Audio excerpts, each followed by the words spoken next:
5 people were killed in a poorly executed drug operation that FBI Special Agent Clarice Starling is accused of directing 10 years after she tracked down serial killer Jane Gum. Mason Verger, the lone survivor of cannibalistic serial killer Hannibal Lecter, gets in touch with Starling after he ran away from police custody. After being rendered paraplegic and deformed by Lecter, a wealthy child molester, Verger has been following a complex plan to apprehend, torment, and ultimately murder Lecter. In an attempt to entice Lecter to come forward, Verger uses his wealth and political clout to have Starling switch to Lecter's case. Lecter writes Starling a letter after finding out about her shame. A perfume specialist recognizes the scent on the letter, a skin cream made of ingredients that are exclusive to a small number of stores worldwide. Lecter is questioned by Chief Inspector Ronaldo Puzzi in Florence on a case. Lecter is currently posing as Dr. Fell, a caretaker and assistant curator at the library.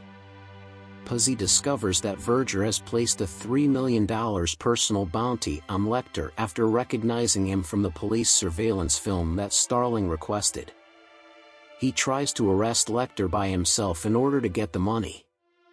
After Lecter cuts the pickpocket Puzzi hired's femoral artery, he lures Puzzi into a Palazzo Vecchio room, disembowels him, and hangs him from the balcony.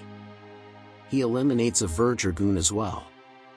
Verger buys off Paul Krendler of the Justice Department to accuse Starling of withholding a note from Lecter, which results in Starling's suspension.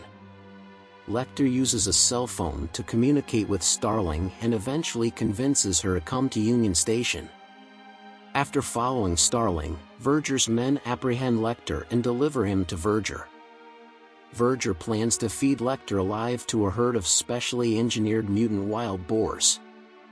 After breaking into Verger's estate to liberate Lecter, Starling is shot by a guard. Lecter is ignored by the boars as they eat the 2 guards. Lecter offers to take the fallout when Verger gives his Dr. Cordell Donlan the order to shoot him, but Donlan pushes his despised boss into the pen instead. After that, as Verger is being devoured alive by his own boars, Lecter escorts an unconscious Starling away. At Krendler's remote lake cottage, Lecter tends to Starling's wound before giving Krendler a medication. Disoriented by the medication, and with Lecter dressing her in a cocktail dress, Starling wakes up to find Krendler sitting at the table for a formal supper. She looks on in horror as Lecter cracks open Krendler's skull, takes out a portion of his brain, sautés it, and feeds it to him. Lecter overcomes Starling's attack attempt and gives her a kiss. She handcuffs his wrist to hers while creating a distraction. Lecter, hearing the cops, lifts a cleaver above her hand.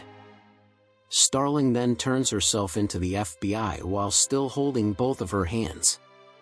While on a flight, Lecter, whose arm is in a sling, tells a curious child about Krendler's cooked brain and emphasizes the value of trying new things.